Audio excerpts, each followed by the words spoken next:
ജില്ലെன்று കാറ്റ് വന്നത്. What a shame, yeah. എന്താ നിങ്ങളിട്ട ഗെയിമും ഞങ്ങളിട്ട ഷെയിമും ആണോ? പോടി പോ. Hi, Catch it, yeah. come on, zip zap zoom.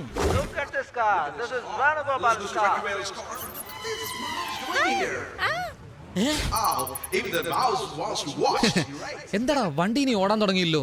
ജനങ്ങളൊക്കെ ചിതറി ഓടുന്നുണ്ടല്ലോ. നമ്മുടെ വണ്ടിയുടെ കണ്ടീഷൻ കണ്ടിട്ടല്ല, അകത്തുനിന്ന് ചാടി ഓടുന്ന എലിയെ കണ്ടിട്ടാ അവർ ഓടുന്നത്. നമ്മുടെ ഗണേശൻ ഇവിടെ വന്നവൻ. Race track ഒരു small എലി. അതൊക്കെ പോട്ടെ. ഈ പെട്ടെന്ന് പേടിയില്ലാതെ പോകുന്നു. ഇതിലും വലിയ പെരിച്ചാഴി അവള് കണ്ടിട്ടുണ്ട്. Hey, look, what a funny vehicle. എന്താ സാർ ഈ തകരടപ്പം മൂടി വെച്ചാണോ ഓടിക്കുന്നേ? അളിയാ, ഇവൻ കഴിഞ്ഞ റേസിൽ ഓടിച്ച് ജയിച്ചവനാ. ബോംബെ ചരക്കിനെ കൂട്ടി വന്ന് നമ്മളെ കളിയാക്കുക. അടുത്ത റേസിൽ മീൻ കയറ്റുന്ന വണ്ടിയിൽ വരുവോ? അവൻ പറയുന്നില്ല, എന്താ തെറ്റ്? എന്ത് കണ്ടീഷനിലായി വണ്ടി ഇരിക്കുന്നത്? സാർ, ആള് നോക്കി വണ്ടി നോക്കി വിലയിരുത്താതെ സാർ. ഇത് പല റേസുകൾ കണ്ട വണ്ടി. റേസ് തീരുമ്പോൾ അറിയാം ഏത് തോൽക്കുമെന്നും ഏത് ജയിക്കുമെന്നും.